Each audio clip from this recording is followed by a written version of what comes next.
Bismillahirrahmanirrahim. Assalamualaikum warahmatullahi wabarakatuh.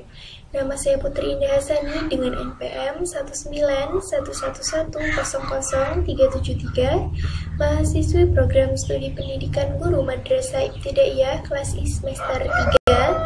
Saya akan mempresentasikan jurnal saya pada mata kuliah Filsafat Pendidikan Islam dengan judul Pandangan Filsafat Pendidikan Islam terhadap Ilmu Pengetahuan dan Domain Belajar. Yang pertama, cara memperoleh ilmu pengetahuan. Di dalam filsafat ilmu, cara mendapatkan ilmu dinamakan dengan epistemologi. Di dalam epistemologi Islam, pengetahuan diperoleh melalui dua cara. Pertama, melalui usaha manusia, dan yang kedua diberikan oleh Allah Subhanahu wa Ta'ala. Pengetahuan yang diperoleh melalui usaha manusia ada 4 jenis, yaitu yang pertama, pengetahuan empiris yang diperoleh melalui indera, yang kedua, pengetahuan sains yang diperoleh melalui indera dan akal, yang ketiga, pengetahuan filsafat yang diperoleh melalui akal, dan yang keempat, pengetahuan intuisi yang diperoleh melalui kolbi atau hati. Sedangkan pengetahuan yang diberikan oleh Allah Subhanahu wa Ta'ala berupa yang pertama, wahyu yang disampaikan kepada para rasul, yang kedua, ilham yang diterima oleh akal manusia, dan yang ketiga, hidayah yang diterima oleh qalbi atau hati manusia. Melalui dua cara tersebut berkembanglah ilmu keislaman dari masa ke masa. Al-Quran sebagai kumpulan wahyu Allah merupakan sumber pengetahuan Islam yang dapat digali sepanjang masa. Ditambah lagi dengan hadis-hadis Rasulullah SAW, di mana di dalamnya terdapat sangat banyak prinsip-prinsip dasar tentang berbagai cabang ilmu pengetahuan. Yang kedua, sumber dan fungsi pengetahuan. Sumber utama dari ilmu pengetahuan di dalam Islam adalah Al-Quran. Al-Quran adalah kebenaran yang langsung disampaikan oleh Allah Subhanahu wa Ta'ala kepada salah seorang hambanya yang dipilihnya, yang disebut Rasul atau Nabi. Al-Quran di samping mengandung petunjuk-petunjuk dan tuntunan-tuntunan yang bersifat ubudiyah dan akhlaqiyah atau moral, juga mengandung petunjuk-petunjuk yang dapat dipedomani manusia untuk mengolah dan menyelidiki alam semesta, atau untuk mengerti tentang gejala-gejala dan hakikat hidup yang dihadapinya dari masa ke masa. Adapun fungsi ilmu pengetahuan secara umum adalah yang pertama, untuk berubudiyah kepada Allah Subhanahu wa Ta'ala. Yang kedua, untuk dapat membedakan yang hak dan yang batil, atau yang salah dan yang benar. Dan yang ketiga, sebagai modal untuk mencapai kebenaran dan kebahagiaan hidup, baik di dunia maupun di akhirat. Rasulullah SAW bersabda yang artinya, siapa yang bermaksud untuk urusan di dunia maka harus dengan ilmu. Siapa yang bermaksud untuk urusan di akhirat maka harus dengan ilmu.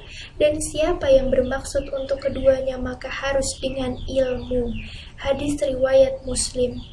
Yang ketiga, peran pendidikan Islam terhadap sistem pendidikan nasional. Jika dilihat dari sisi manapun, pendidikan Islam memiliki peran dalam konteks pendidikan nasional. Hanya saja, harus pula dimaklumi dan dipahami jika hingga hari ini, secara kelembagaan pendidikan Islam kerap menempati posisi kedua dalam banyak situasi. Sebagai contoh, jurusan yang menawarkan pendidikan Islam kurang banyak peminatnya jika dibandingkan dengan jurusan lain yang dianggap memiliki orientasi masa depan yang lebih baik. Yang keempat, domain kognitif, afektif, dan psikomotorik. Menurut Bloom dalam bukunya Taxonomy of Educational Objectivitas yang terbit pada tahun 1965, bentuk perilaku sebagai tujuan yang harus dirumuskan dapat digolongkan ke dalam 3 klasifikasi atau 3 domain, yaitu domain kognitif, afektif, dan psikomotor. Yang pertama, domain kognitif. Domain kognitif adalah tujuan pendidikan yang berhubungan dengan kemampuan intelektual atau kemampuan berpikir seperti kemampuan mengingat dan kemampuan memecahkan masalah. Adapun domain kognitif terdiri dari 6 tingkatan, yaitu pengetahuan atau knowledge, pemahaman atau comprehension, penerapan atau application, analisis, sintesis, dan evaluasi. Yang kedua, domain afektif. Domain afektif berkenaan dengan sikap, nilai-nilai, dan apresiasi. Domain ini merupakan bidang tujuan pendidikan kelanjutan dari domain kognitif. Domain afektif memiliki 5 tingkatan, yaitu penerimaan atau receiving atau attending, menanggapi atau responding, menilai atau valuing, mengorganisasikan atau organizing, dan karakterisasi nilai. Yang ketiga, domain psikomotor. Domain psikomotor adalah tujuan yang berhubungan dengan kemampuan, keterampilan seseorang. Ada 6 tingkatan yang termasuk ke dalam domain ini, yaitu gerak refleks, keterampilan dasar, keterampilan perseptual, keterampilan fisik, gerakan keterampilan, dan komunikasi non-diskursif. Yang kelima, domain iman, amal, akhlak, dan ilmu. Allah Subhanahu wa Ta'ala berfirman yang artinya, tidaklah kamu memperhatikan bagaimana Allah telah membuat perumpamaan kalimat yang baik seperti pohon yang baik, akarnya teguh dan cabangnya menjulang ke langit. Quran Surah Ibrahim, Quran Surah ke-14 ayat ke-24, di mana ajaran Islam digambarkan oleh Quran Surah Ibrahim ini sebagai pohon yang bagus, di mana pohon itu memiliki akar berupa iman, batang berupa amal, dan daun berupa ilmu, serta buah berupa akhlak.